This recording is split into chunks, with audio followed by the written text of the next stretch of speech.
Okay, students, sorry about that. I just mentioned the first announcement. What was the first announcement? That we're on track, right?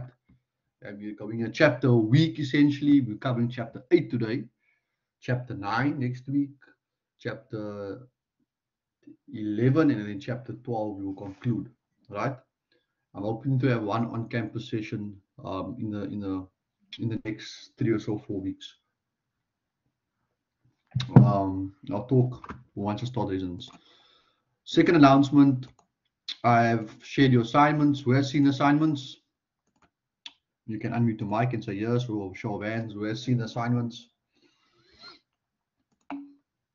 Mr. Breed has seen it. Mr. Breed, can you do it in one day? Mr. Duplessis, can you do it in one day? Of course, Mr. Ford hasn't seen anything. Not today. Oh, okay. More else? Mr. Kitongo, can you do it in one day?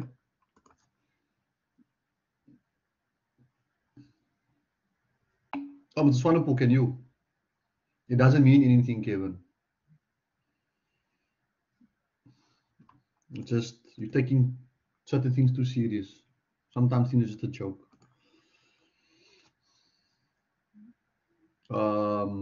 Okay, so some of you guys have seen it. It's under Blackboard, Mr. Ford.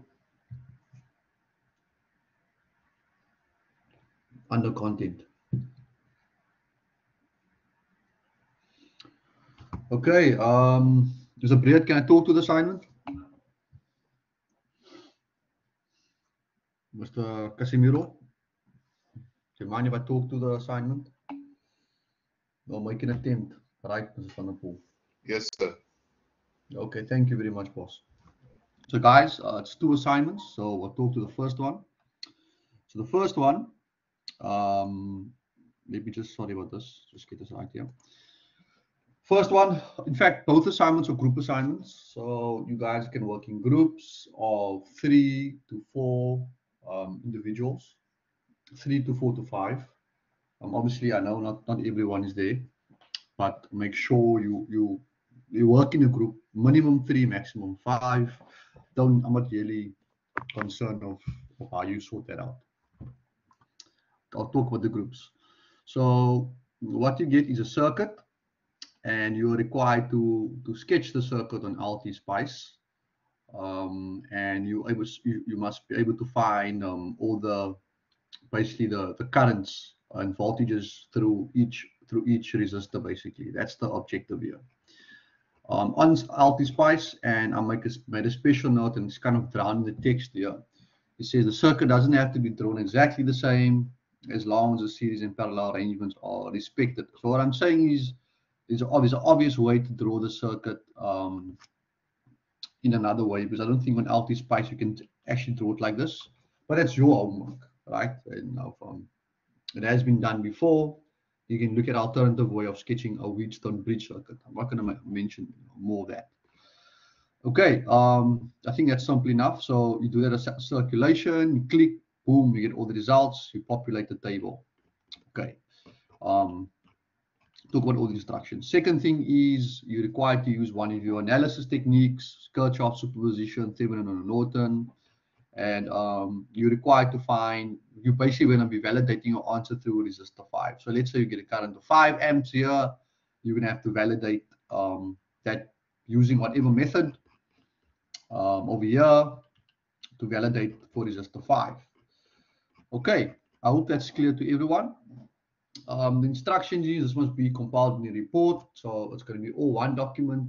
It's going to be in one document basically with a cover page. I mentioned here, we talk about the group letter now, and I'd like you, and obviously you have any screenshots of evidence of your simulation that you ran, and also you have to explain in words how you actually use the software to achieve the results, right? You know, like basically like a tutorial to say you did this first, you did that second, you did that third. It's not going to be more than 4, 5, 6, 7, 8 lines of writing. Must come in the report format. Obviously, you're working out. You can have your working out either typed out, which probably be for more marks, or for handwritten. It's also fine.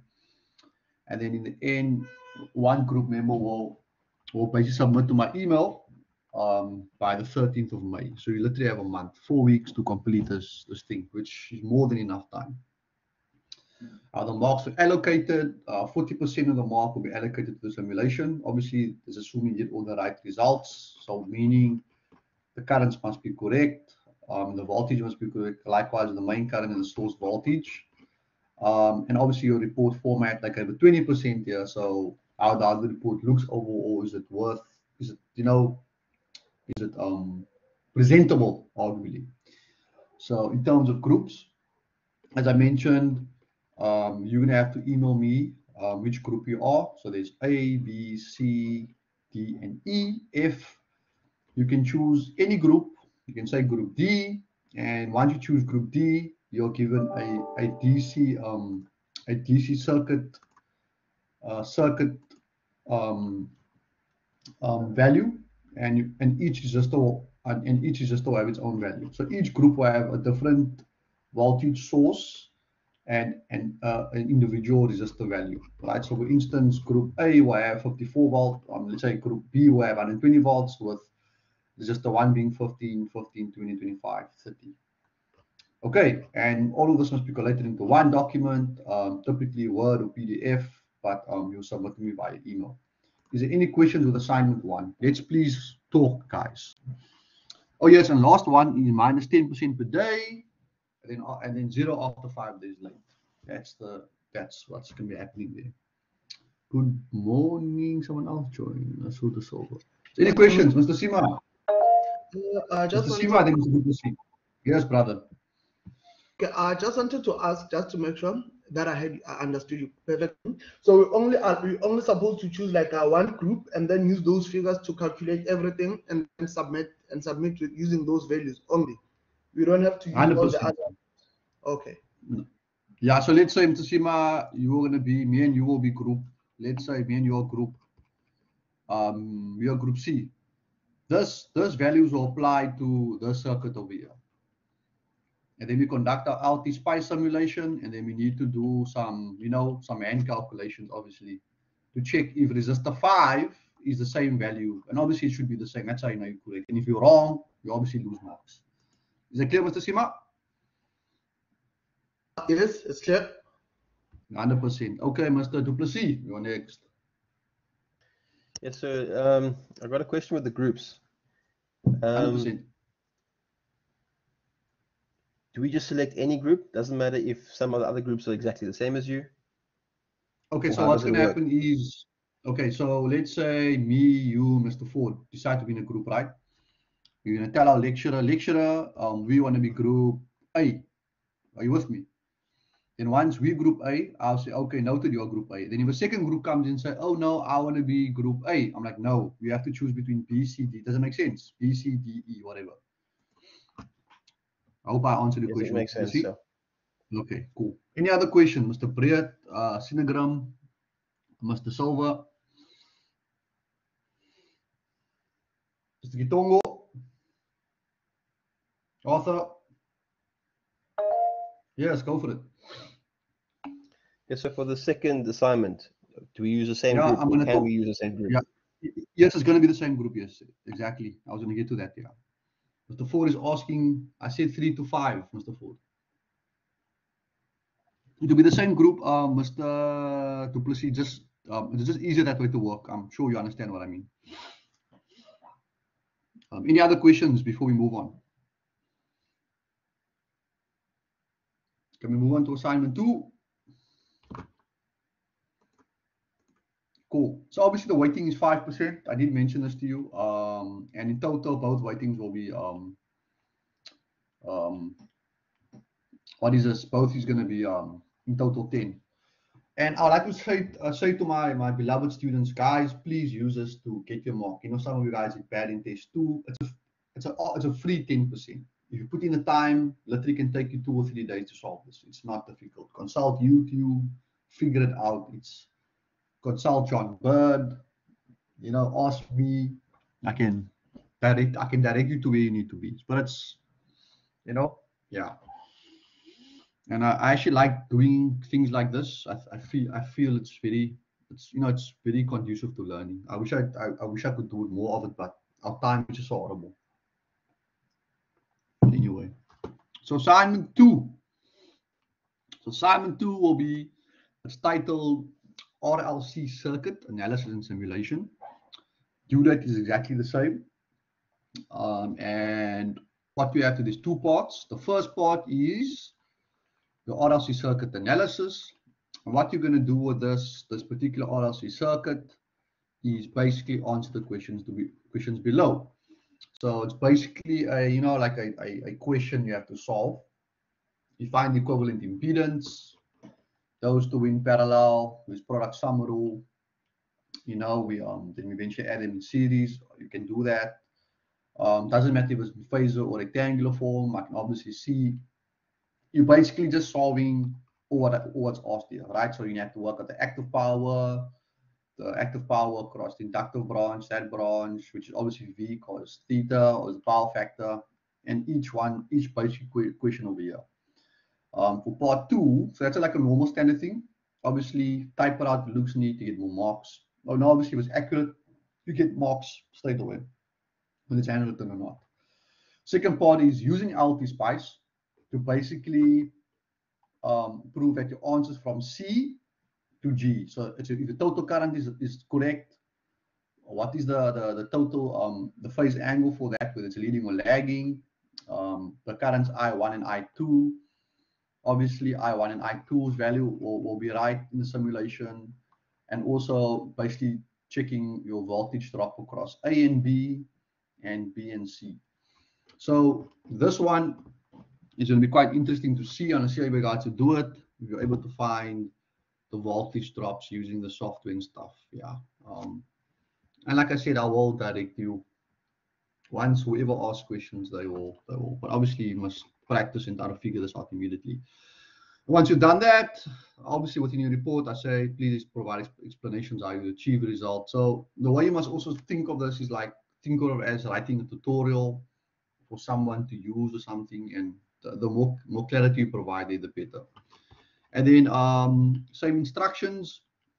You're going to basically be in the same group as assignment 1, and then the only difference is the mark allocation, where you get 45% now, and for the simulation, 45% for the analysis. That should be swapped around, and you get 10% for the format. The 10% is just for me, and to see who deserves 100% and so on. All right, guys, any questions with this one? And the due date's the same. Yeah. Any questions? Is it clear?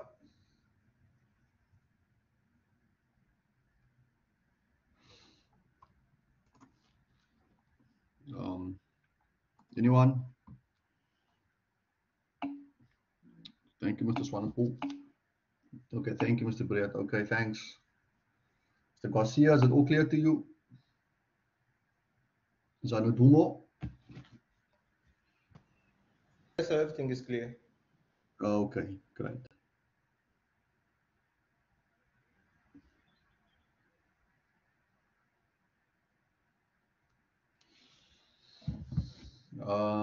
Great. So guys, this is 10% for you. Make sure you achieve it, and we can split. You can sort out how you want to do the assignment. As long as I get the PDF, you can submit before the time. That's perfectly fine. It's entirely up to you. You can split the work. One guy does analysis, two guys do the analysis. One guy does the software. One guy collates the report. Doesn't really matter to me, as long as you get it right. So what do you guys think of the assignments? You find it interesting? You think it's an overkill? Should I just not do this next semester? I'm keen to hear, Mr. VT.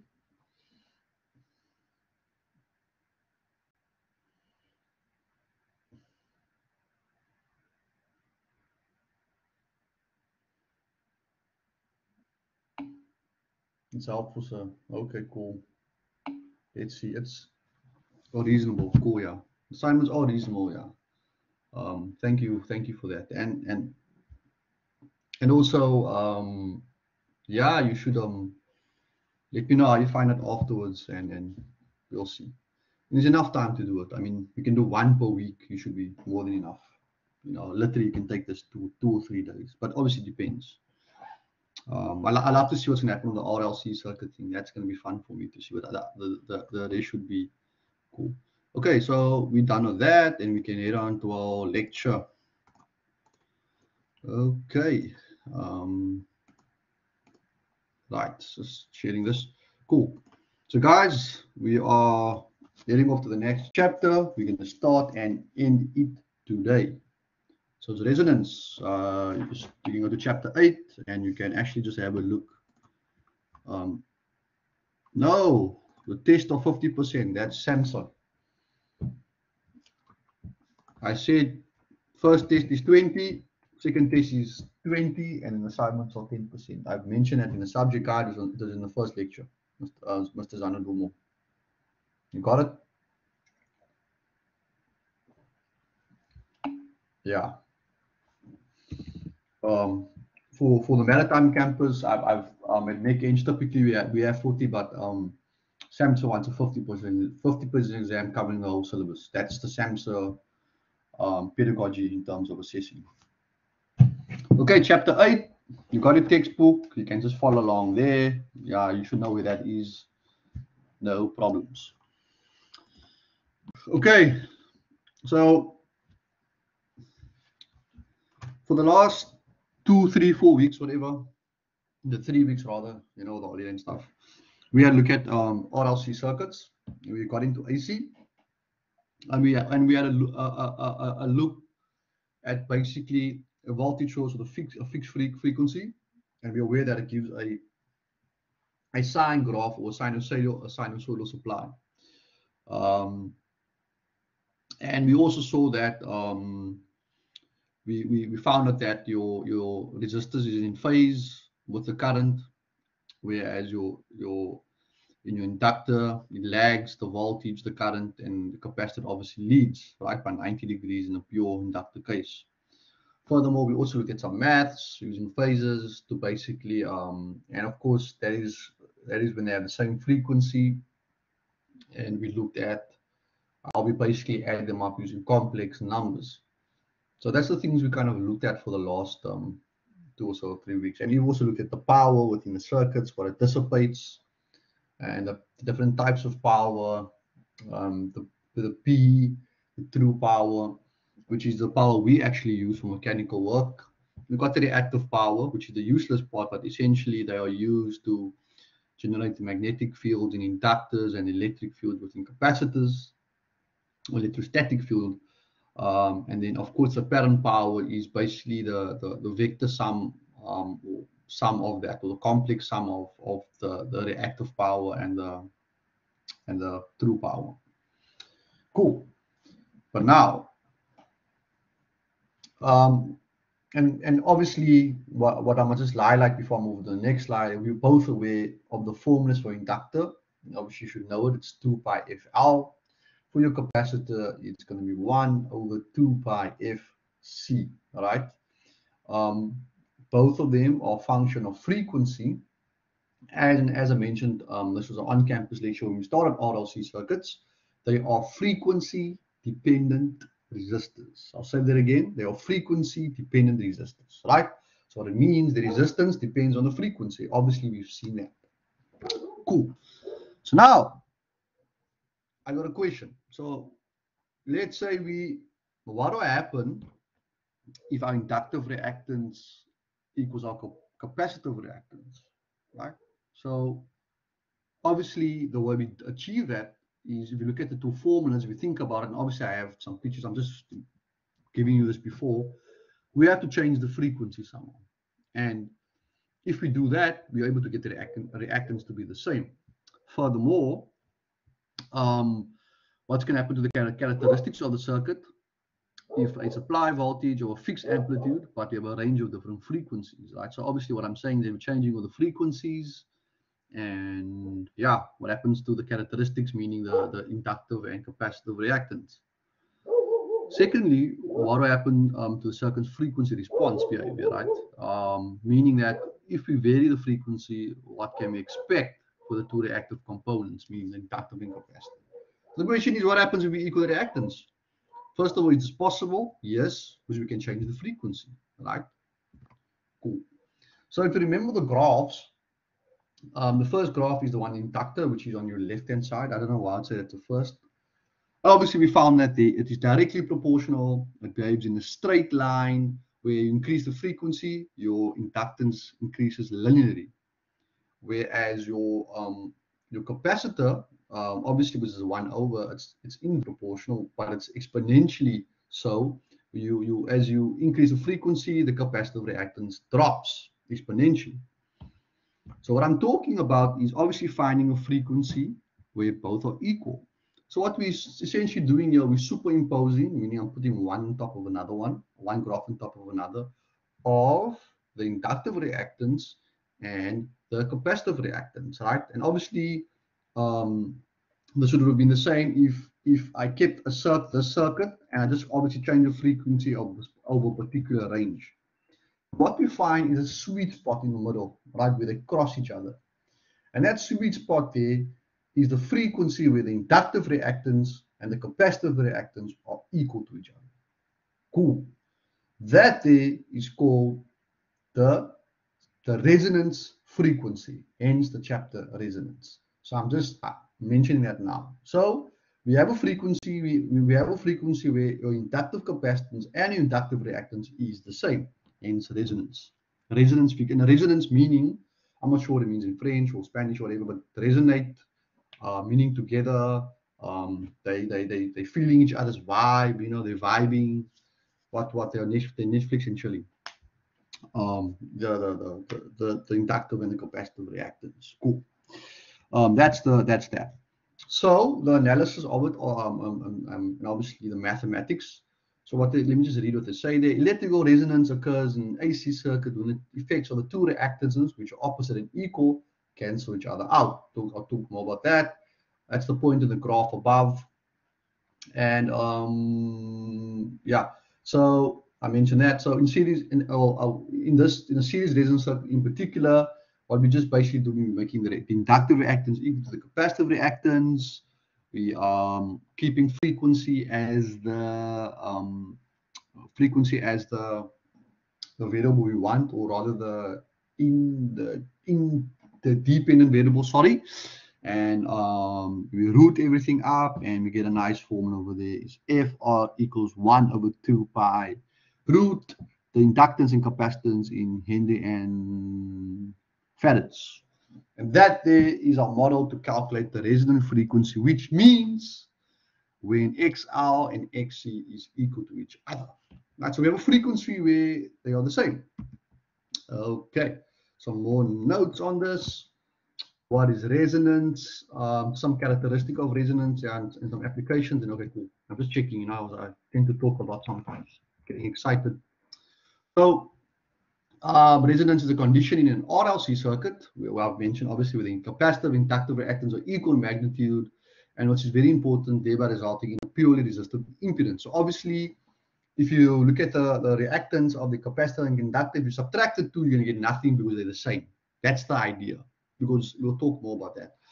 Just important salient points here is that the impedance is purely resistive, so Z equals R, right?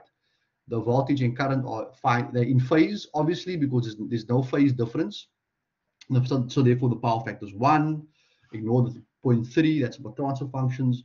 And then number 4, it's a very important point, and this is particularly for a series circuit, is that you can actually find that the inductor and capacitor voltage is much more than the source. So what it means, you're putting in 10 volts, you're probably getting around 85 volts. That's possible just by toggling the frequency in an AC circuit. So I'm just dropping the hints, they'll all come out eventually. So people are probably going to ask me, yes, will you ever use this on board? Probably not. Never. Will you use it in your life? Who knows if you're building electrical circuits? So I'm just obviously going to mention some applications of resonance. And obviously there's quite a few. I by myself is no expert in you know electrical engineering. I just know a few stuff, and this is part of stuff that I know. So it's saying there, one is for resonance is to establish a condition of a stable frequency in circuits designed to produce AC signals. So it's also used to give a stable frequency, funny enough. It says usually a parallel circuit is used for this purpose with the capacitor and inductor directly connected together and them exchanging energy between. So we'll look at a parallel resonance circuit and we'll actually talk about that. So to look at that quickly, obviously I'm going to shoot up. It looks like this. So we have something like that, and we have the inductor and the capacitor basically. So the inductor stores energy in the magnetic field, produces a current, and then you send it to the capacitor. This is basically going back and forth. Basically, it's oscillating. You could imagine a swing, a child on a swing going back and forth the whole time. So it's oscillating, meaning it's kind of vibrating. It's essentially like a simple harmonic motion. And that arrangement is used to stabilize electrical frequency of an AC oscillator circuit. So when we're stabilizing frequencies, we're actually using an application of resonance. Obviously on board, we allowed a particular variance of frequency. I've shown in power quality, whether it be 5 hertz on either side, plus or minus 5 hertz. And one of the technologies we use is using the application of resonance.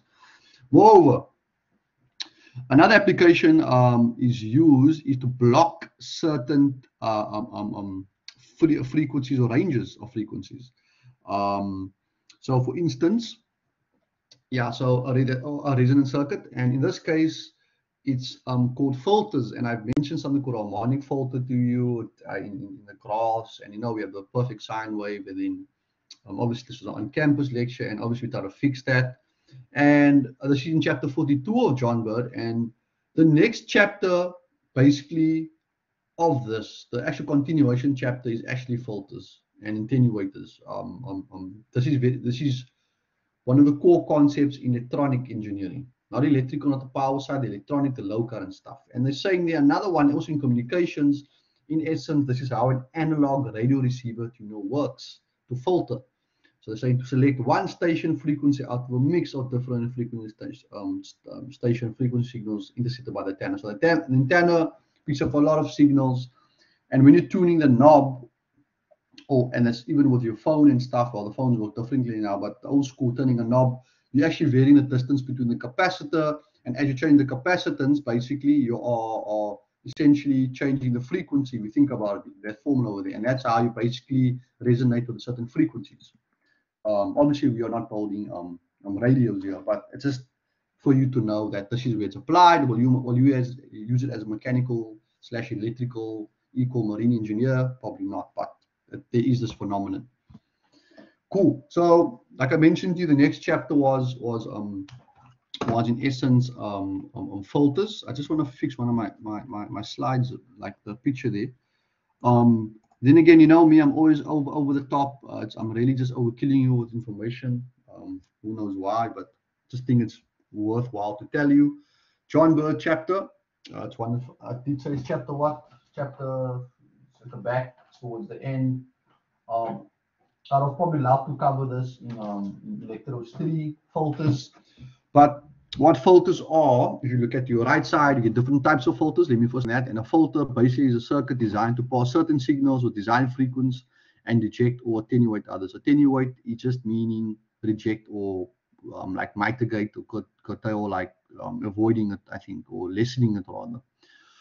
The 4 types of main filters we get is a low pass, high pass, band pass, and band stop filters. And what these filters basically do, so for instance, a low pass filter, if you look at the bottom of the slide, it only allows low frequencies to go through, right? And if you wonder how that looks as a circuit, you can go to your right. It's a resistor coupled with a capacitor. That's a basic low pass filter. And then if you look down again, it basically allows a low frequency DC signal to go through, but it blocks the AC signal into the capacitor, if you have the image there. Lastly, on a high pass filter, it only passes high frequencies versus low frequencies.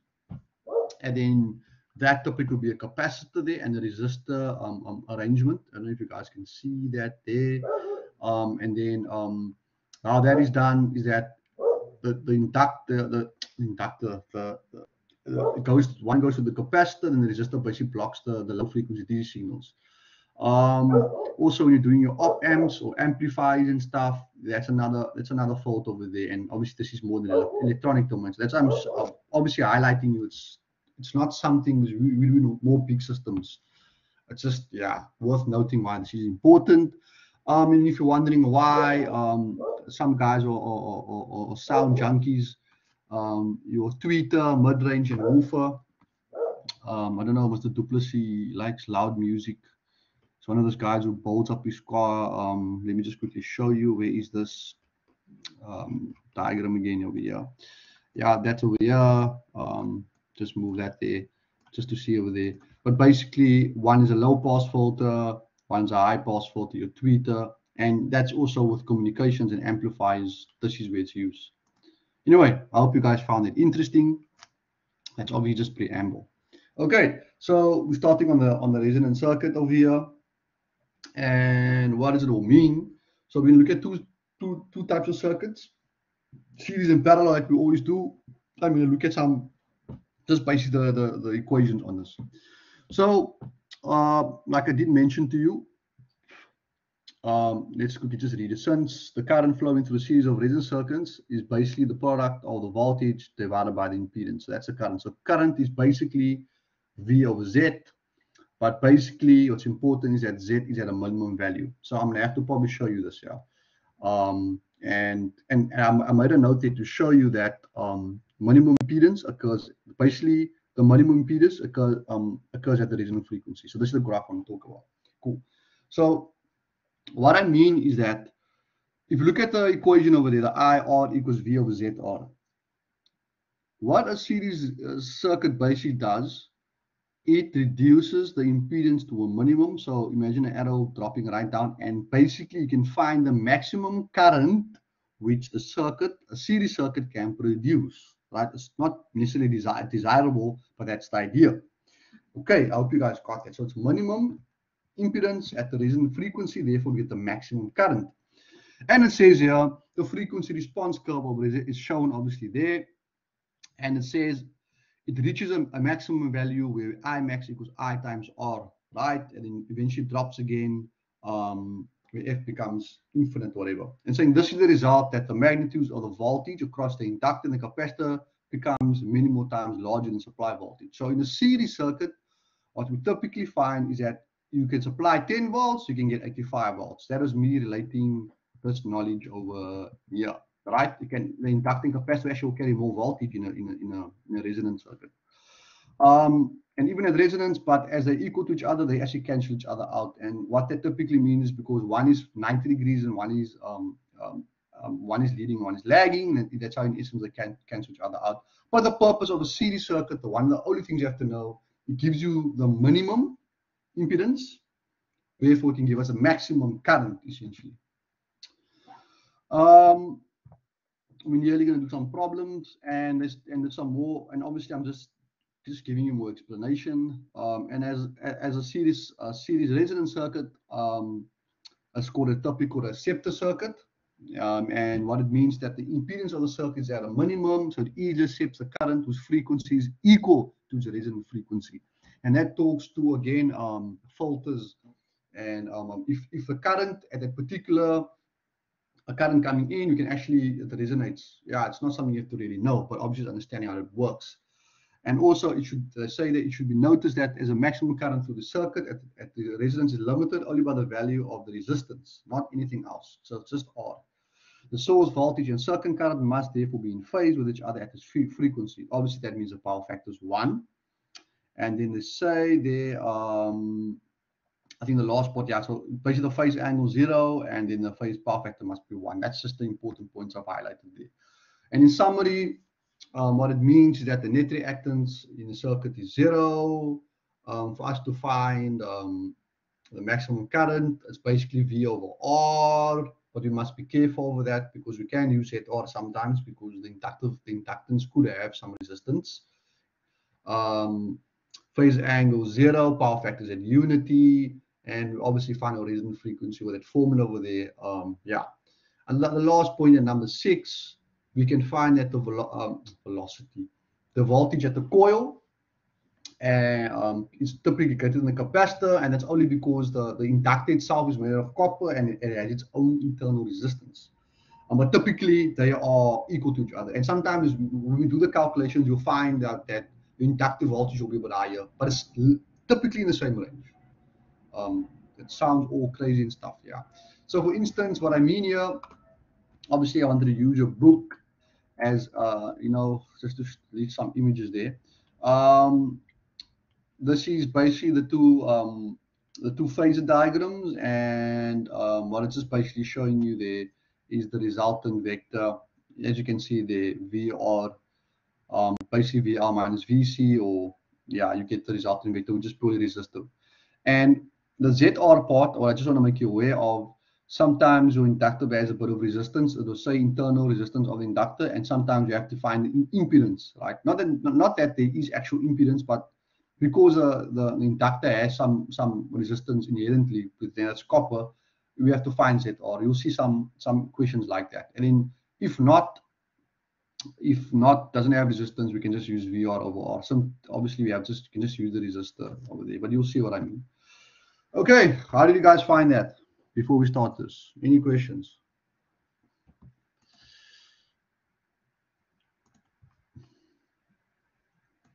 I hope you guys can still hear me. I've been talking for a while.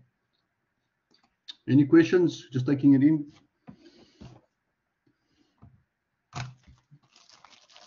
Anyone knows residents? Anyone has interest to share the residents?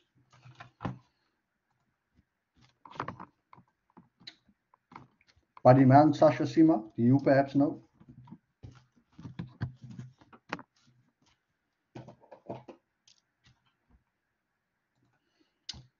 So Garcia, are you talking? No experience, thank you. Yeah, it's not something which is, you know, it's not a very mechanical thing, really. The other time you probably have resonance frequencies and you're talking about vibrations. Okay. Hi, Louise, Miss Louise de Silva. Mr. Kitongo, Mr. Casimiro, so Zeno, any questions?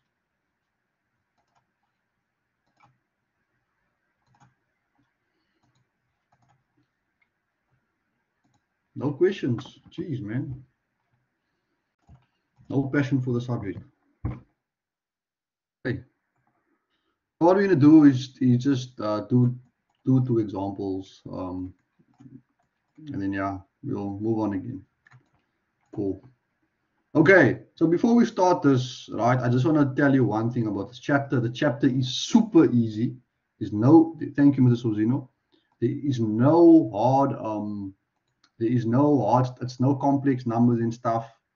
And all I can tell you, I highly recommend that you practice all the problems in your the back of your electros textbook, and maybe some John Bird ones. It doesn't equate to more than 15 problems, basically. If you can do that, you've mastered this chapter. Even though you don't understand it fully, that's perfectly fine, but just know to solve all the problems, especially in electros 2 textbook, and then some John Bird ones. So it's not a difficult chapter. It's just, it is what it is. It's super straightforward. It's 3 marks. I don't even want to. Where 3 phase could be a bit more fun for me, but this is like a fuller chapter, and shouldn't be saying probably a fuller chapter with all respect to resonance, but get the marks for this. Just know how to do it, and it'll be perfectly fine. Okay, so what they're asking, so let me just draw this for you. I want to be clear here, so let me just draw this circuit series, coil, and a capacitor, variable capacitor. I just want to put, why do we have a variable capacitor here? Can you tell me?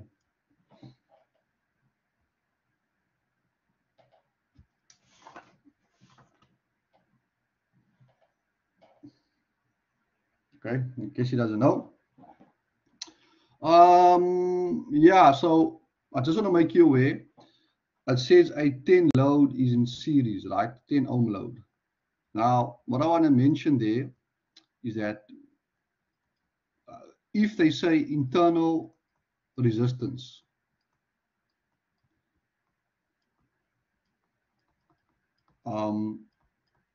of the inductor.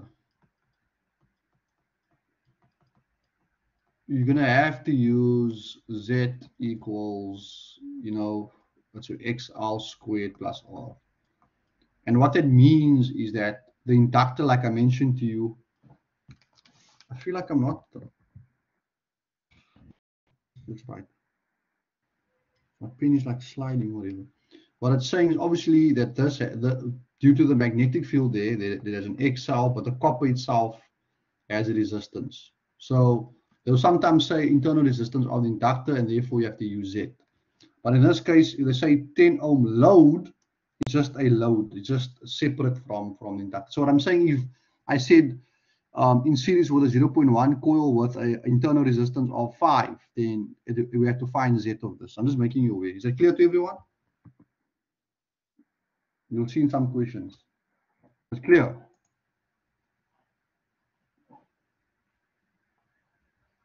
Okay, no one. Cool. So what they want, right? Thank you. What they want here is they're saying find the value of the capacitor for resonance. So this is typically the keyword for resonance problem. So the one thing you must absolutely know, it's in your formula sheet, is that the resonance formula is 1/2 pi LC. Obviously, this has come from XL to XC. Right? I've obviously shown you the math for that. And what they want to find, they want us to find the capacitor value. Cool. So we're looking for C over here. So the one way to solve this stuff is to apply some math, and obviously I'm just showing you that now. All we have to do is basically square everything. Let me use another color. Square, and if you square everything, you end up with f all squared equals 1/4 pi squared L and C. You guys agree with that? That's just to make the maths easy.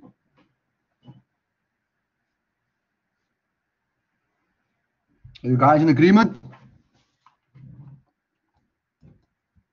Oh, no one's saying anything. Yes, sir.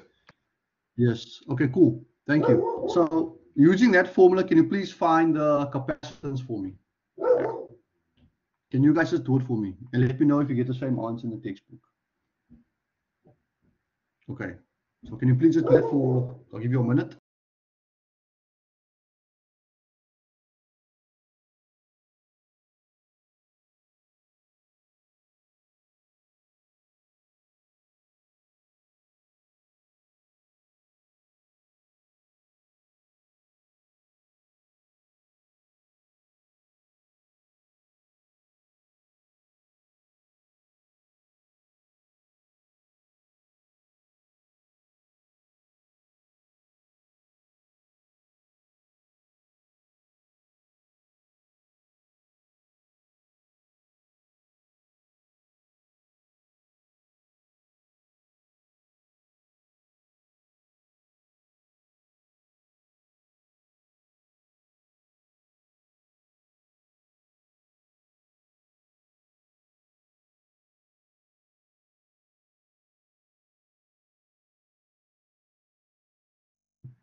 Do you get that answer?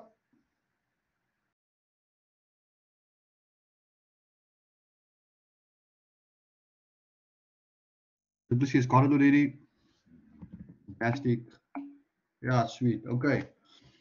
So that's a more convenient form. Typically, they ask you to find the value of the thing. So I'm not gonna, I don't have to do this for you. You can either go XL equals XC, and then obviously you can just figure that out. But obviously that's just this is the best way.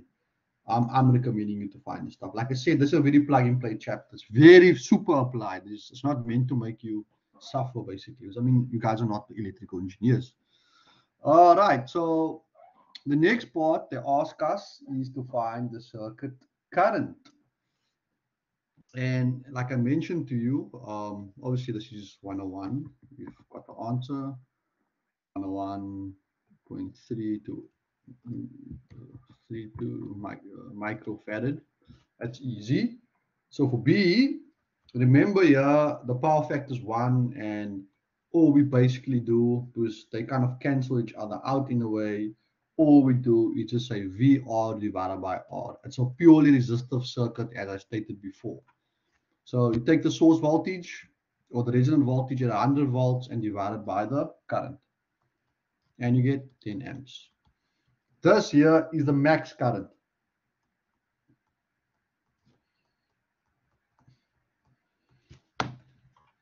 There's no tricks to this chapter, guys. The maths is super easy. I'm not even going to lie to you.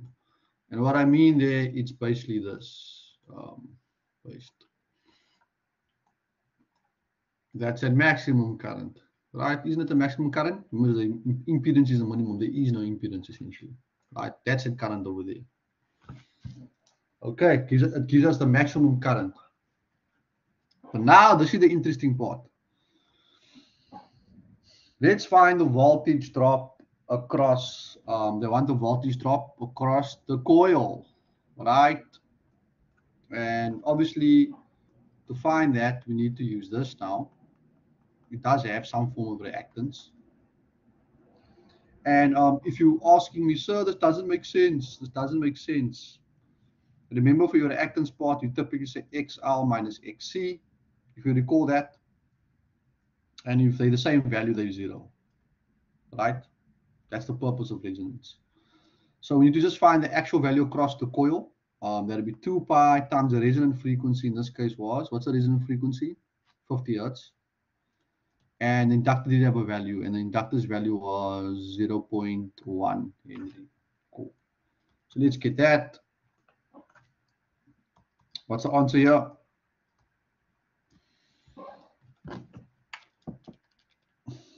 Super easy section, guys. Really, it's 3 marks.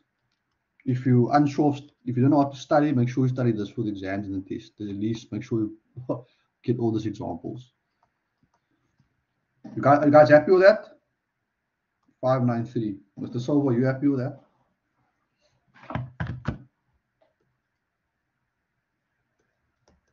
You guys happy? And to basically find the voltage drop across the coil, you take 10 times 31.4593, and what do you get? Obviously 314.593 volts. Is everyone happy with this? It's super easy calculations there.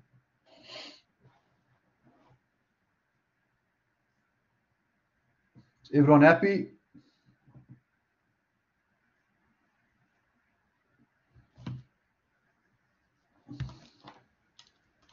Can someone say something? Yeah, Mr. Casimiro, thank you. Hello? Oh, you're happy? Okay, cool. And just to show you, and so I just want to talk to it now. Just give me a moment, just to prove to you. Just give me a minute. Something. Now the Swanner pool. Can you see that we supplied how many volts? 100 volts, right? But look at across the inductor. We are able to achieve super high voltages, 314. Right, and there is some ratio, right? And I'm going to just call it Q for now, right? We're going to talk about it. And Q is basically your voltage across the inductor divided by the receiving voltage. Just a ratio. It's obviously a ratio to compare something. So I just want to throw it in there for you. And it's going to be 314.593 divided by VR, which is 100. And obviously you should get an answer of 3,14. So there's some value I'll talk about later on, but I'm sure I'm going to call it Q.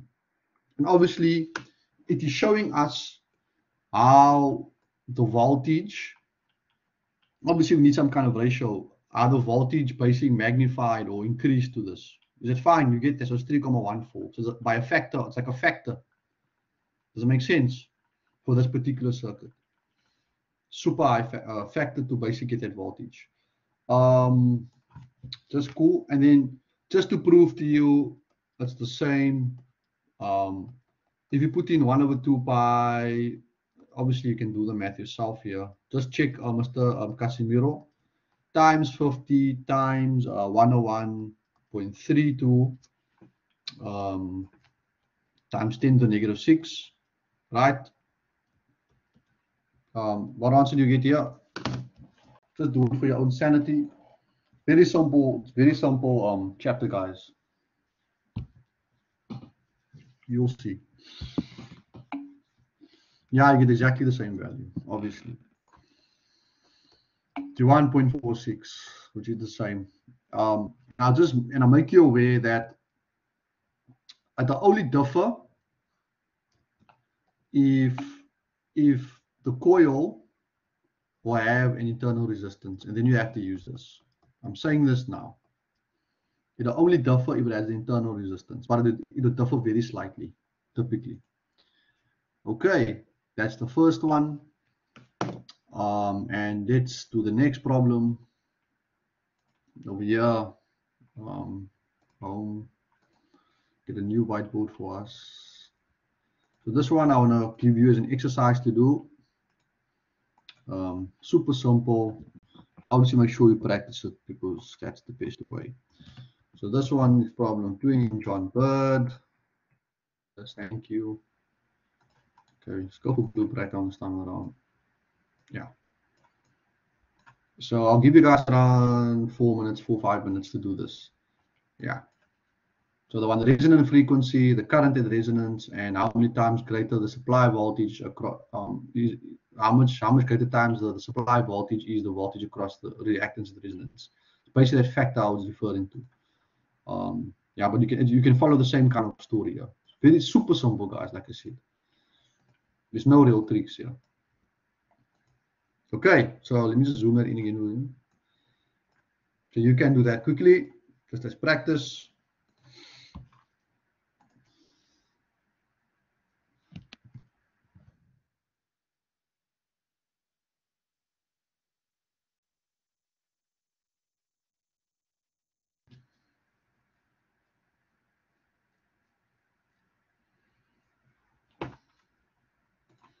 Let me know when you've gotten the answer. Then I will assist. Keyword again. So they're saying, can you see a coil with 80 millihenry and negligible resistance? And this is the correct way to phrase this problem. It's typically the coil might have some resistance, but obviously it's not there. It's connected in series with that and across a load of 12.5, right? The variable frequency supply, meaning we can obviously change the price. They're asking what is the resonant frequency of this particular circuit.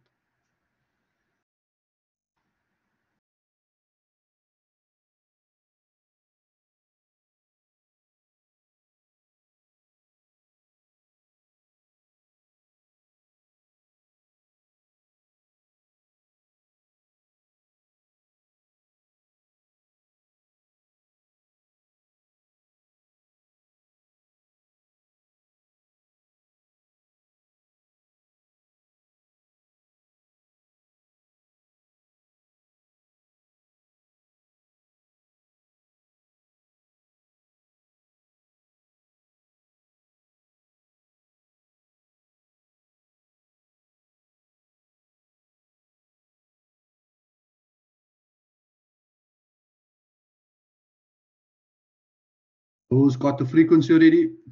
Plug and play, guys. Is it by chance that 3,14 is pi? Oh, no. You're tripping there, Ms. Wonderful. Taking this thing too deep. Yeah, don't worry. It's not constant. It changes. But anyway, who's got on the frequency?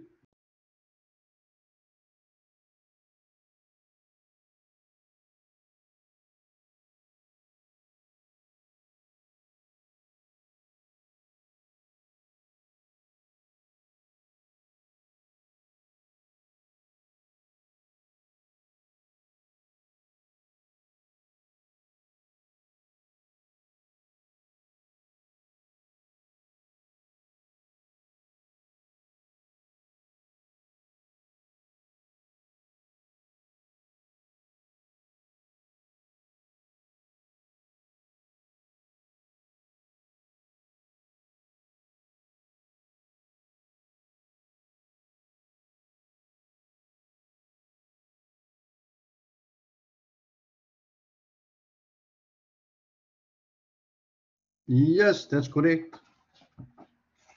That's definitely correct. By 13:38, I will start solving the problem. It's very easy.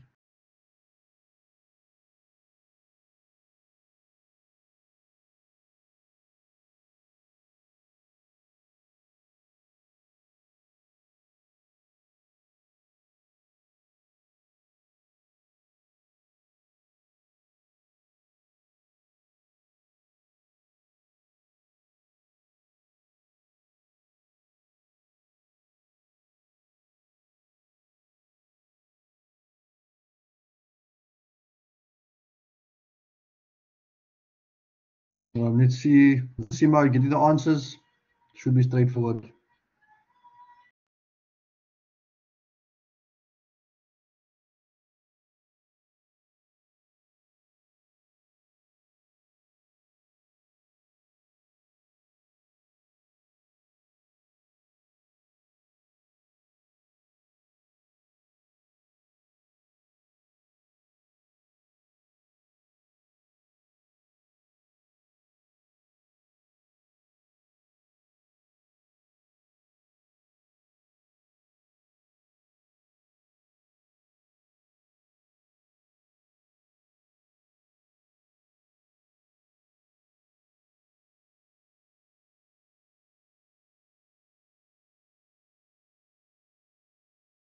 Are you guys winning?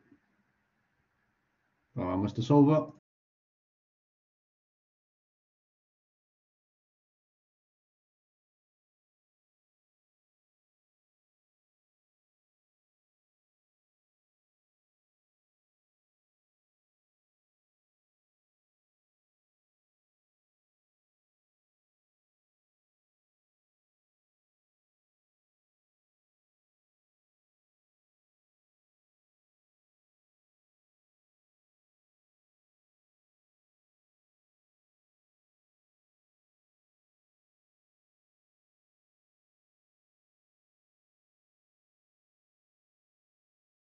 Who's got how many times greater? It should be 45.225. Have you guys got that? Fantastic. Cool. Okay, one more minute and I'm just going to quickly do it.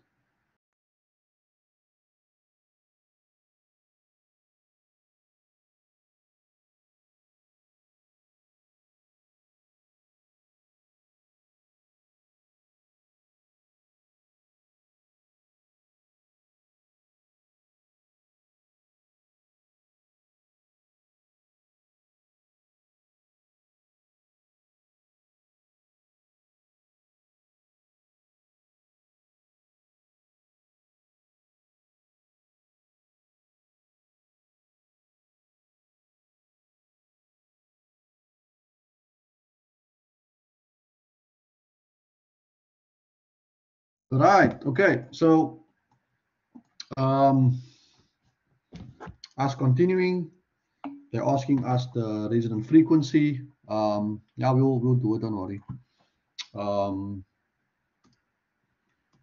F equals, this looks a lot better. 1/2 pi LC. What's no 8 amps? Yeah, these are 8 amps. Yeah, anyway, we'll see. Plug and play. Inductance is 80 millihenry. Well, I should choose that pin rather. Times 0.25 farads, microfarads. And if you do that, you should get an answer of 1125.4 hertz. Okay, that's resonance frequency. 2 marks. They want the current, and obviously V, sorry, not V, I equals V over Z, but obviously Z equals R, and I will just be 100 volts divided by the resistance, which was 12.5. Cool. Straightforward, guys. And you should have a value of 8, obviously. Then if you want to work out your voltage drop across the reactance, we obviously have to find one reactance, and one reactance, we can just use the one we know, 2 pi FL. This should be 2 pi times, what's it again? Frequency, oh, the 1125. There is in frequency, 1125.4 times your inductance, which was 80, and you should get a voltage obviously bigger in this case at 4 to 5.45 volts, and the magnification, which I'm going to call Q for now again, it's just simply going to be that big number divided by the, what's the voltage again? 100, and you should get you should get 40. I think, oh, I made a mistake here. It should be 45. Okay. 45.25 42524. Oh, sorry, that's why this is wrong. It's 4525. 4525, and you should get 45. That's obviously kilo, and you get 45.255 or whatever. So it magnifies with that much. You guys get that?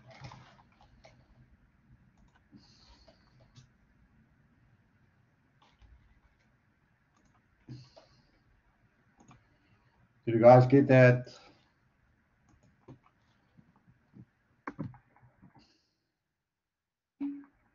Cool. Okay, as you can see, super easy. Parallel. Just you'll see all the stuff you need to know. I'll get there. Okay. So I'm just gonna paste another one here, and that's the one in the textbook. I'll just shift it over here, and this is the one I'm talking about.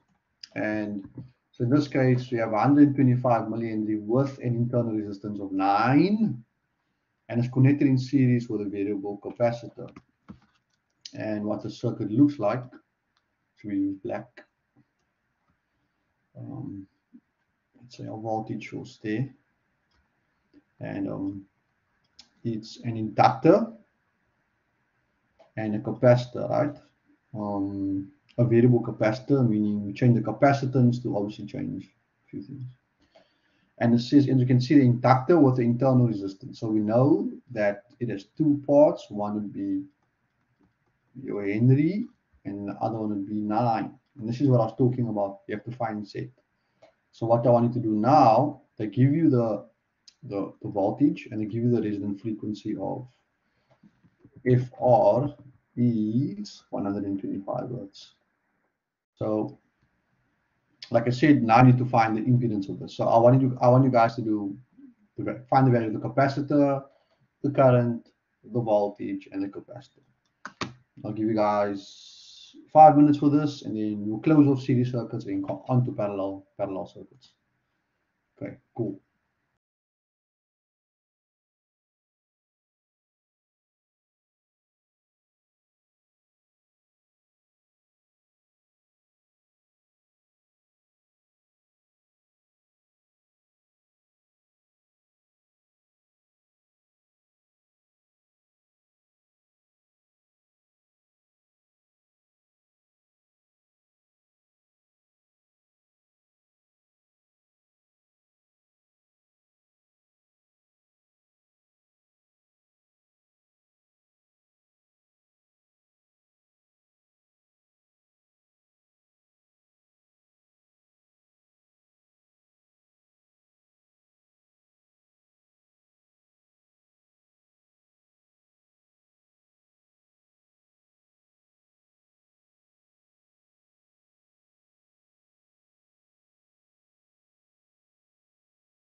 Okay, so who got the value of the capacitor and who's got the supply current?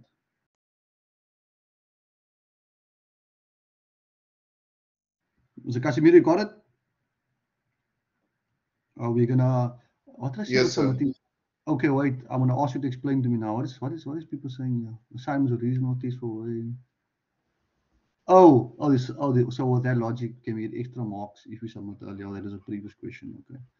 I'm gonna. Let me just give you 2 minutes there.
Cool.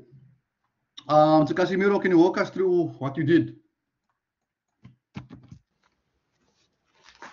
Yes, sir. So the value I used that's formula, which is C equal to 1/4 pi squared and frequency squared L. Yes. Yes, so I got the 12,969. Nice. That'll be your frequency, your capacitance, Yeah. right? Yeah, 969. Yes. Good. The next one? I use the normal formula, I mean the usual one, which is V voltage over the resistance. No, man, current. The current. Yeah. Supply current. Okay. Yes. So, sorry, the 1 plus supply current. Sorry. So it's yeah, Yes. it's I over V equals over R, right? Yes. So what is your voltage value? Voltage value is 100. Yes, good. And the resistance, what do you do there? The resistance, I used 9. 9. Yes. And you got the answer. I got 11,1. Why? That's what I'm saying. Or 1. Why did you? That's not correct. I don't know. Oh, sorry, it's in the book. Oh, but that's suspicious. Okay, it's fine. It's fine. I'll talk to that now. And obviously, to find the voltage across the inducting capacitor, it's easy, right? VL is just going to be XL times I. That's I, yes. Yeah. Okay. So this will be 2 pi times the frequency, 125 times the inductive value of also 125 milliohms. And let me just work that out. 2 pi times 125 times 125 times that. You'll get 98,175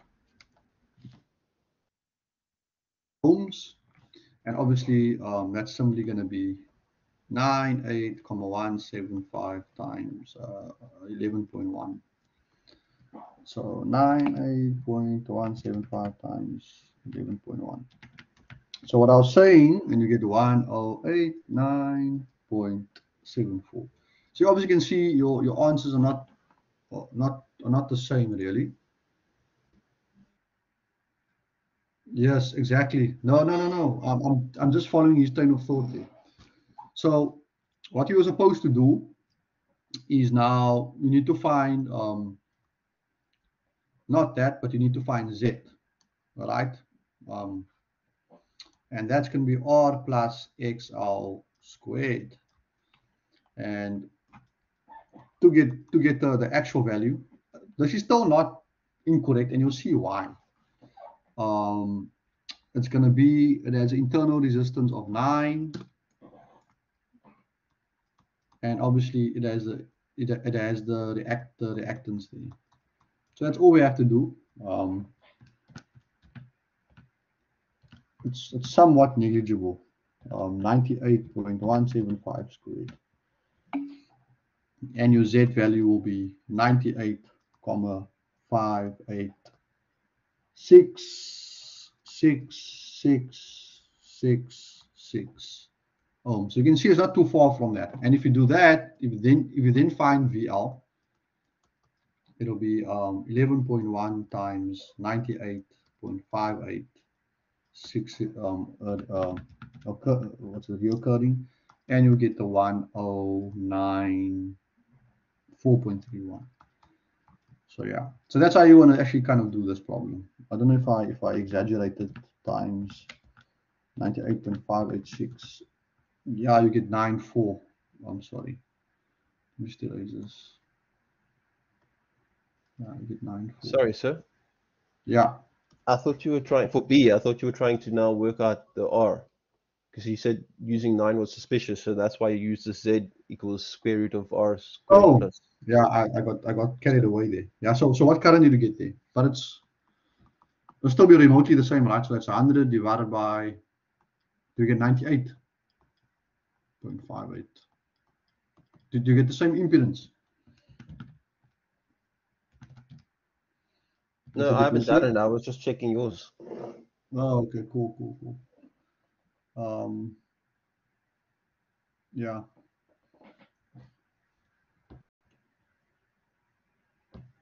So, yeah, it's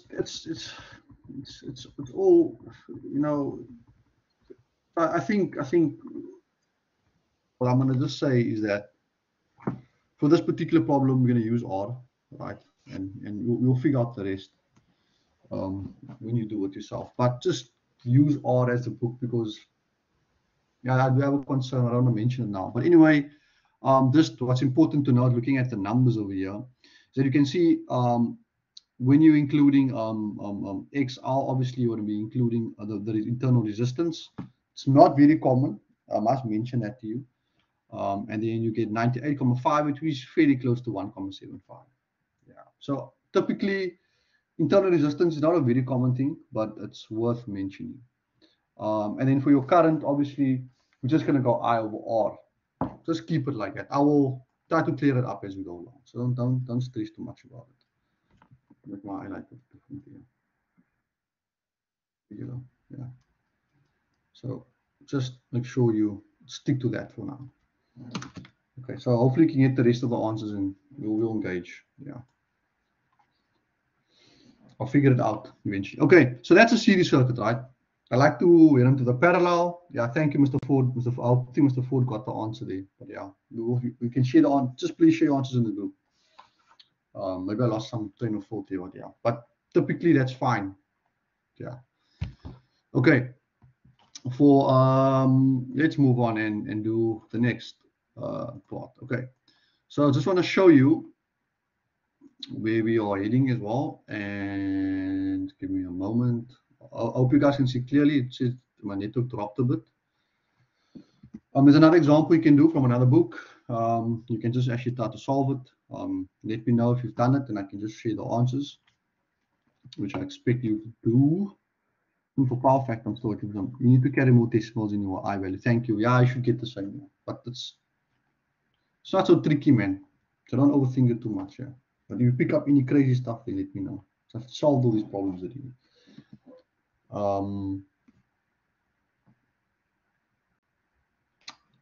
Okay, so let's just talk to parallel.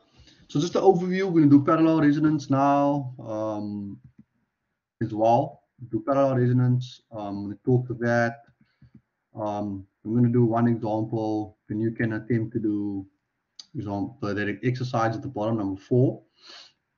You can do it now, and then I want to talk about the Q. Then we're going to have a break, a tea break, obviously 15-minute break. Then we're going to talk about the Q factor, which I've been slowly talking about. After the Q factor, we're going to do one small example. I'll talk about the bandwidth basically, and then we'll do one example from another website which is linked there. I'm just showing you the overview. It's quite easier than a parallel one, and then basically there's one more small one which is also the bandwidth, but it's all bandwidth basic and Q factors. We're nearly at the end here, so obviously the faster we work through, the better. Okay, cool. So let us begin with parallel, and then you'll have a tea break, and then you'll do the Q factor and bandwidth part last. Super simple, guys. It's not crazy stuff. Yeah, just obviously get the idea. So yes, we talked about a series circuit, and now we're obviously in the parallel. That's always the case. So some interesting things here. And obviously, depending on how we arrange the circuits, we get certain things. So I just want to probably mention lastly, talking to our salient points or the summary here. Number 6 again, we picked up the coil. Well, not point number 1, but it's no, where is it here? Over here, where we actually can get a higher voltage than the supply voltage, right? And I talked here about it being an acceptor circuit as well. And basically, what we have here is that the series circuit magnifies voltage, right? That's very important to note. Okay, so let's see what happens with parallel now. The parallel circuit is obviously we have a resistor, inductor, and a capacitor, or RLC components. And what happens here? So say a parallel circuit containing a resistance R, L, and C will produce a parallel resonance circuits when the resultant current through the parallel combination is in phase with the supply voltage. Obviously, this is due to changing the frequency again, right? We'll talk about it. So at resonance, there will be a large current circulating between the inductor and capacitor due to energy oscillation, and then the parallel circuits produce a current resonance. So what this basically means is that once you make it equal, the reactances, you'll find that the inductor and the capacitor will swing back and forth, producing a resonant current, or current resonance, or resonant current. And in this case, that is the current which will be higher than the supply current. So we put in 2.5 amps. We can get a current value of, let's say, 60.3 amps. So it magnifies by a certain amount, and it's due to this interchange. So what you're going to find is that this gives a higher current. Let's try to understand why. What it says, a parallel resonance circuit stores the circuit energy in the magnetic field of the inductor, yes, and the electric field of the capacitor. And then the energy is constantly transferred back and forth between the inductor, which results in a zero current. Therefore, the current drawn from the supply is equal to the current in the resistor. So that's quite interesting. So basically, the current is in the same. That's the same. That circular, that current there going between each other, it's basically zero. You're right. And to unpack it properly, but then basically all what we left off is the supply current over there at a particular angle it'll just become IR. But we'll have a look at. It's not particularly true, but yeah, it's essentially what it means. Okay, so again it says it shall be observed that at resonance the parallel circuit produces the same equation as for the series circuit. And what I mean by that is we still use the same model, the 1 over 2 pi LC. Not particularly true, but we'll adopt it like that. So that's how we find the resonant frequency for that. And what it says that therefore makes no difference in inductor or capacitor whether they're connected in parallel series. That's very interesting. And they say that this also at resonance, the parallel circuit acts like an open circuit. That's interesting. So open circuit there, and they're saying that the current is only determined by R, which is nearly the same as the previous thing, right? And the difference between the two is that in a parallel circuit, we get maximum impedance at resonant frequency. Conversely to your series, where I mentioned to you, we get minimum impedance. So obviously, if we have maximum impedance, that means current is going up. We're going to get the minimum current of the circuit. So obviously, looking at the two graphs over there, the graph for parallel circuit will be this one over here. It's inverse, it's nearly inverse to a what is this, to the series one. The series one's over here. This is now the parallel one, looks like that.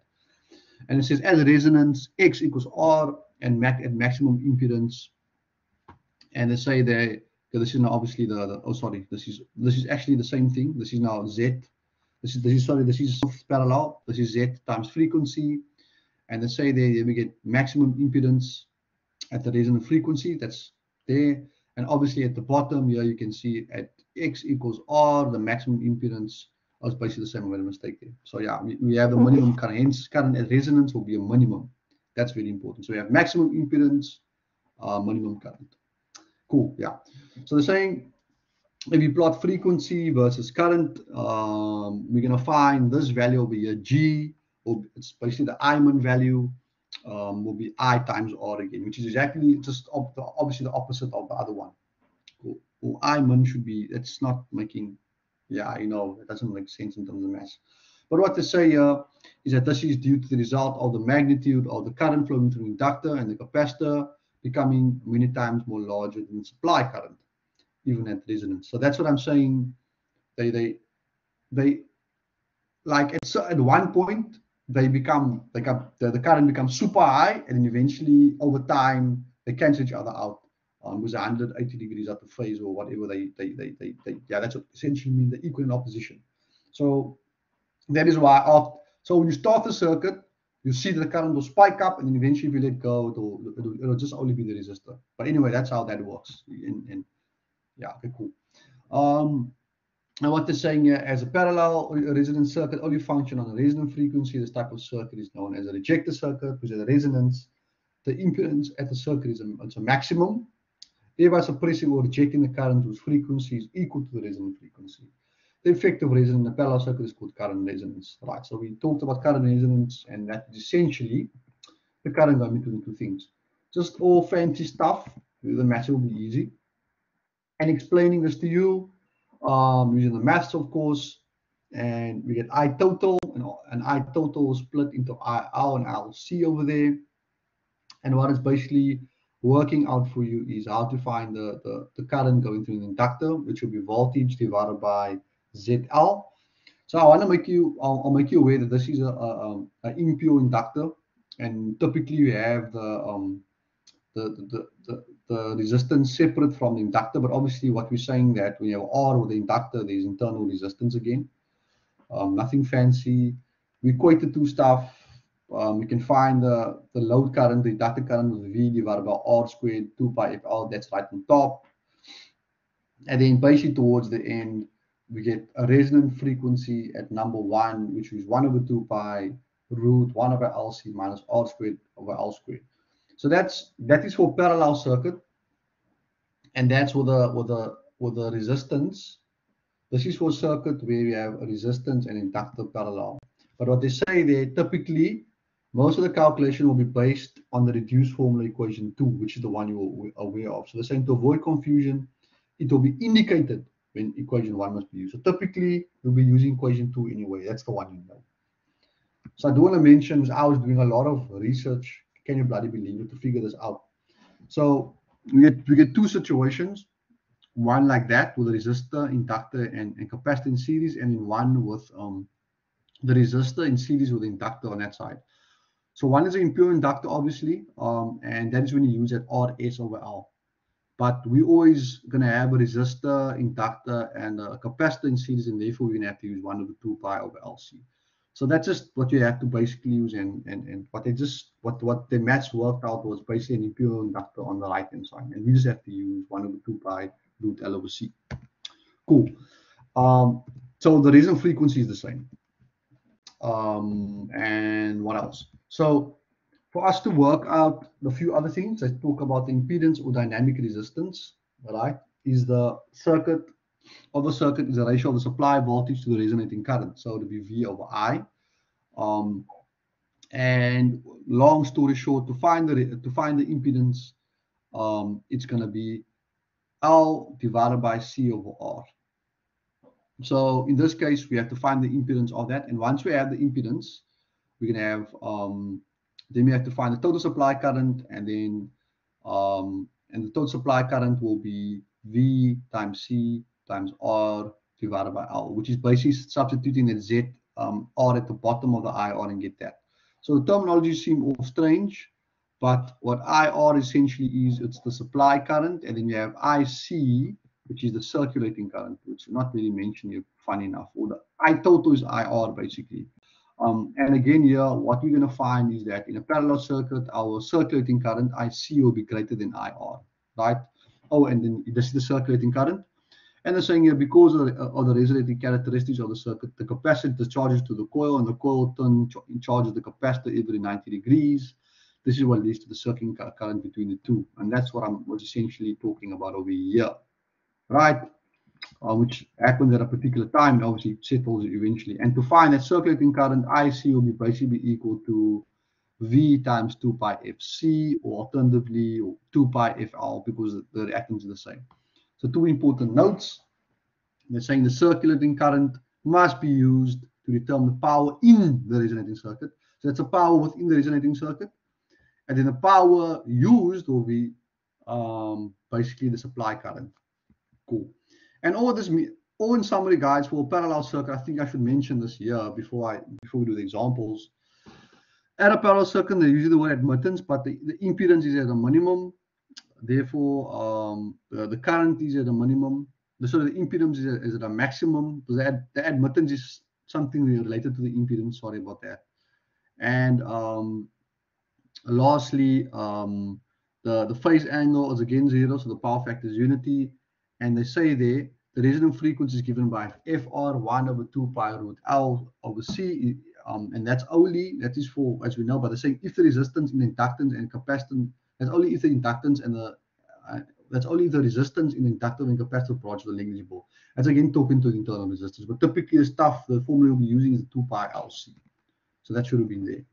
Okay, so I'm going to do example 8.2. Then you can have a go at example 4. That's number 4 in your textbook. So again, like I said, it's super simple. Just a bit of understanding here and here. So I'm just going to share my whiteboard and try to solve this problem. So obviously here we have a bit of more formulas than the other one. So I'm just pasting my thing, and then I will start solving it. So over here, example 8.2. It sounds all fancy, but it's actually quite basic. The maths is quite easy rather. So okay, so let me just share my whiteboard with you. And here we go. Cool. So when we're dealing with this, like I said, we have some new formulas now. And like the circuit impedance, a new formula, the supply current, and then the branch currents. So reading, let's say we have a 20 ohm resistor and a 0.9 coil connected in parallel with a 20 ohm microfarad capacitor. The resistance may not be neglected. So can you see the question is telling you that we must include the resistance. So therefore we have to use the other formula. If they say the resistance is neglected, we have to use the normal formula. So in this case, like I said, this book has its own way of doing things. Let's use it here again. Because they're saying may not be neglected, we have to use the longer resonant frequency formula. And it's simply 1, so FR is 1 over 2 pi root 1 over LC. Yeah, but typically it's negligible. That's what they normally say in the questions. But obviously you'll see in the next example. Okay, so can you just plug those values in and tell me what you get? Just do it yourself then, if you know.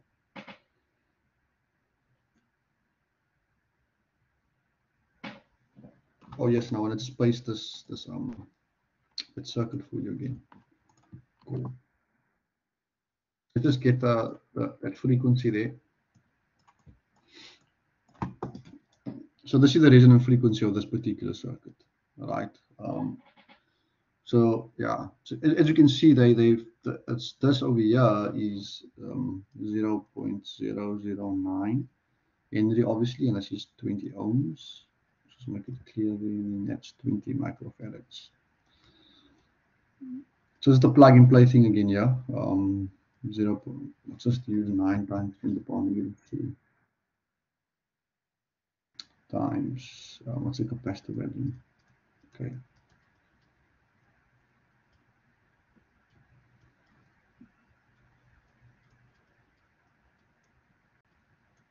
Okay, do you guys get the resonant frequency? The current is the main thing, really.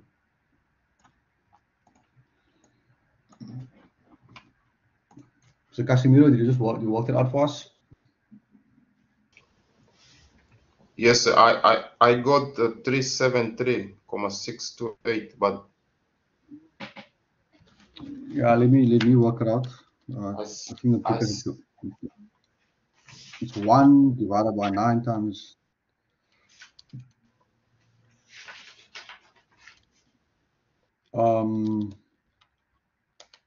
it's squared, and then the bottom part's also squared. I think that's a mistake I made here. That's squared here as well. Okay. oh yes, yeah. Yeah, that's on me. Sorry, yeah, that's squared. Okay. That's 1 is 125. Yeah, there we go. 0.445 hertz. So that's the resonant frequency, guys, for this thing. If we had to use the normal one, what's our normal one again? 1 over 2 pi. Let's see what we get. Let's see if it's negligible or not. I just want to see what we get.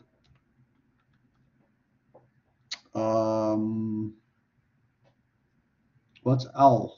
L is 9 milli. C 20 micro. So if we had to use 2 pi LC, we would have gotten 375. So obviously we had to include the resistance. Obviously they mentioned that. So you can see the vast disparity. Obviously the resistance is small, and that this part will essentially fall away somehow. Cool. Okay. The next part is a circuit impedance. Now, like I mentioned to you, this particular parallel has its own formulas, and obviously the formulas are all derived for us, fortunately. So I'm just going to screenshot it for you, and we just have to literally plug those formulas in. It's not something you need to really think hard about here.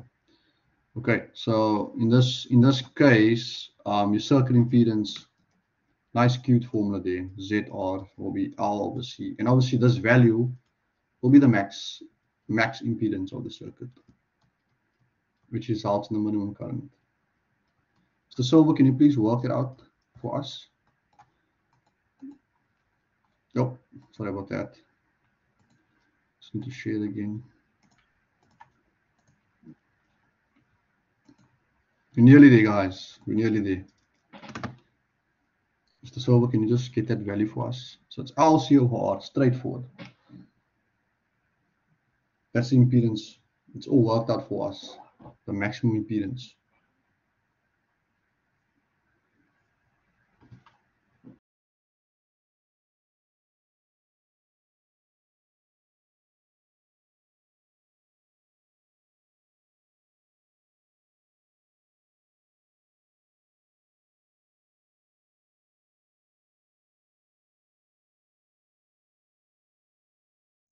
It says it's 56.25 ohms. Let's just work it out. 9 milli.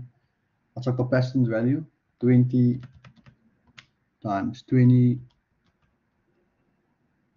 But the bread, I'm getting something else there. Eh? Yeah, it's 22.5. maybe you're messing around with your units there. Just have a look.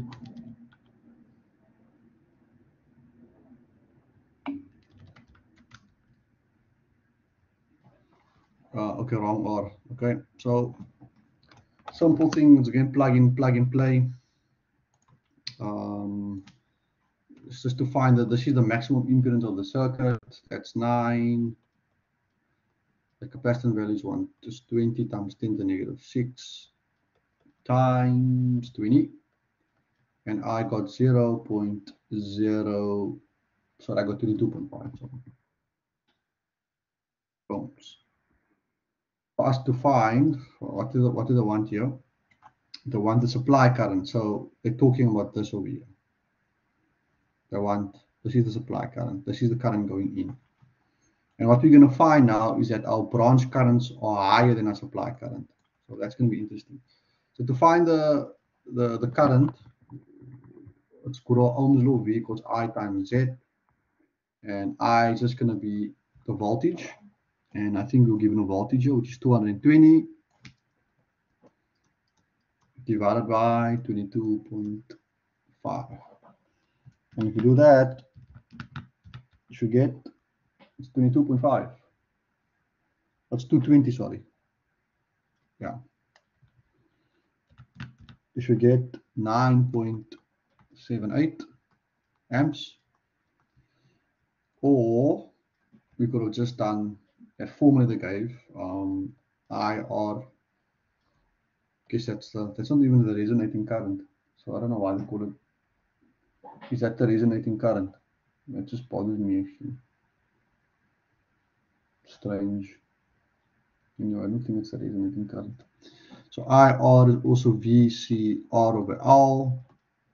And obviously it's just substituting that. So you can say 220 times 20 times 10 to the negative 6 times 20 divided by 9 times 10 to the negative 3. Okay, and you should get the same answer. You guys get the same answer?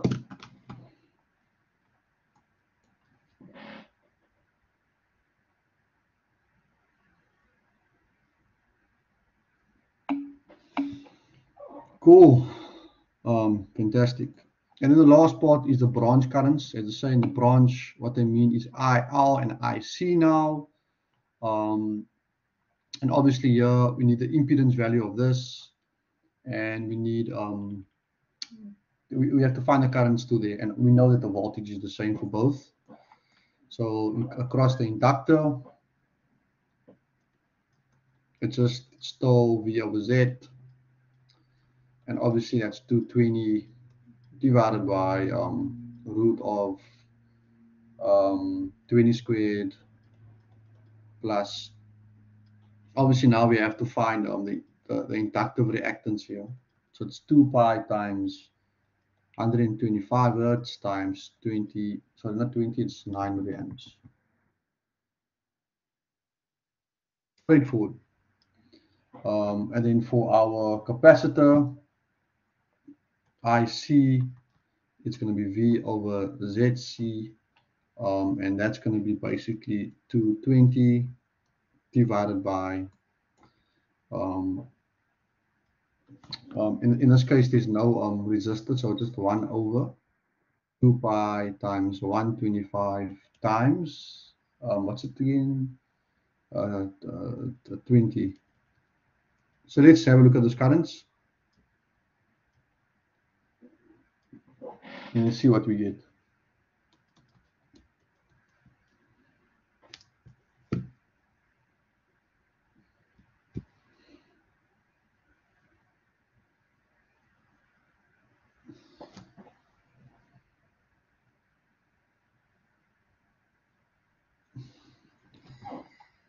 Mr. Garcia, are you with us?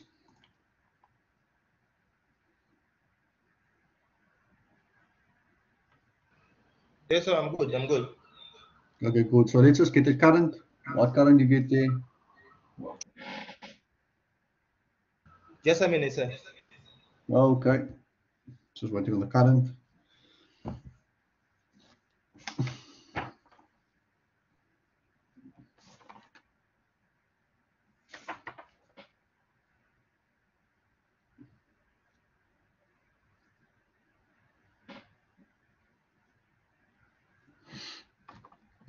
Okay, and then so the power in the circuit.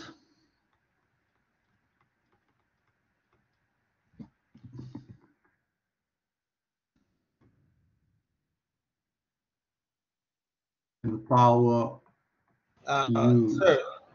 Sir, Yes. it's 10.9. I'm not wrong. 10.9. 9. Are you sure about that? It shouldn't be 10.9. I'll just Someone confirm. just let me have a look. So it's voltage 220. Maybe you're right. Maybe I'm just had a look at the book now. It's 2 pi times 125 times 9 milliamps. Not milliamps, millihenry. I get 10.37. That's what I'm saying. Should be straightforward. That's 10.371 amps.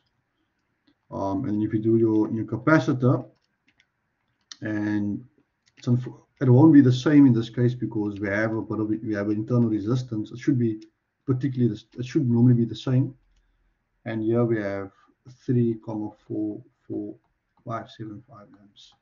But typically, this value should be the same, as they should have the same thing. Okay. Yeah. So when you're working, when you're finding the powers, because it's in phase, we don't need this, and the power factor is 1. We can just use I squared times R, or we can use V times I, and our voltage for this was 220. So remember, it's power in the circuit will be the resonating current, which should be this one actually, 10.371. It'll be it's typically the current higher. And then obviously the power used by the circuit is obviously the entry current, and that's going to be 220 times 9,78. Okay, so let me just work that out for you. Okay, you work that out for me. Now I'll talk to those currents again in the next simple chapter, guys. Simple. It's like matric level work, you know. There's no real tricks, just knowing. But it's a phenomenon essentially which you have to kind of be aware of. One day, who knows? I'm just looking for something here. Someone just give me the powers, if you don't mind. If you don't mind.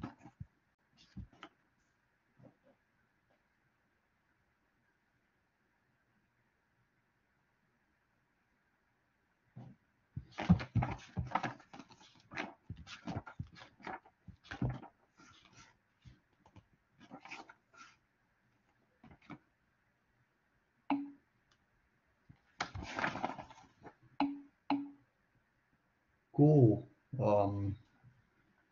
Let's see.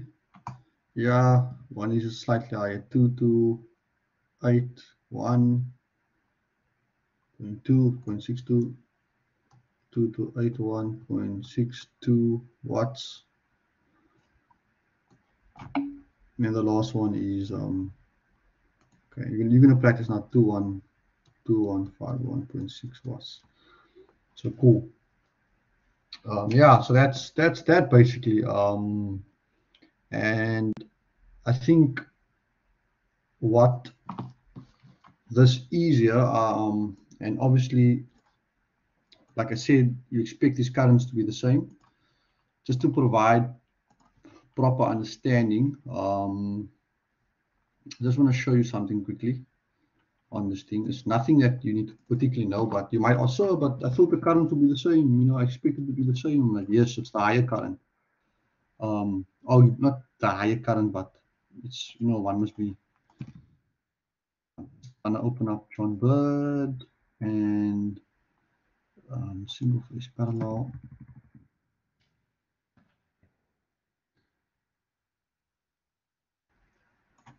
So I'm just going to place this diagram here. And what this essentially is that. Sorry, sir. Someone saying something? Yes.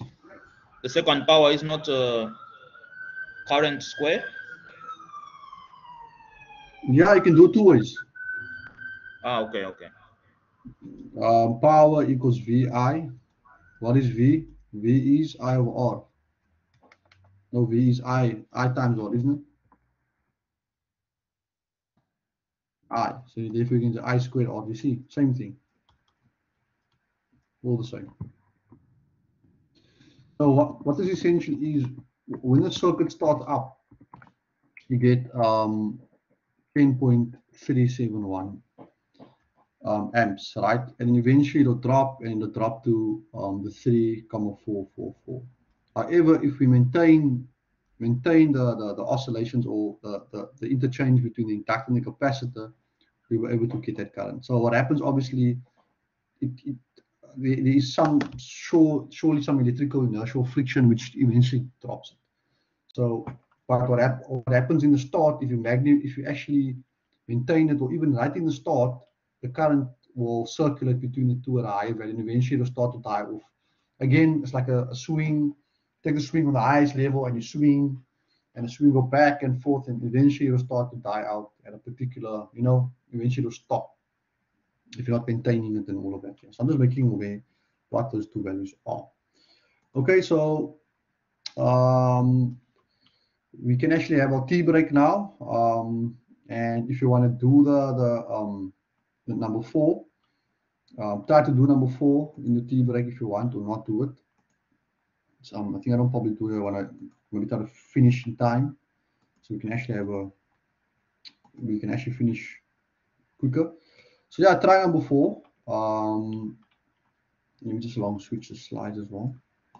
You can do number 4, and then yeah, it's in your book. Then we're going to do Q factor and bandwidth, and then we're done. It shouldn't take us more than 45 minutes to complete at least. So let's have a tea break, and then let's come back at 2:45, and then we will finish by 3:30 for the latest. We should be done before then. But anyway, try to do number 4. Let me know if you pick up any problems. Otherwise, you don't have to do it. And then, yeah, but just in the interim, that maybe you guys pick up some problems now. Okay, guys, tea break till 2:45 p.m. and then yeah, I'll stop recording the first part, and then we'll continue the second session.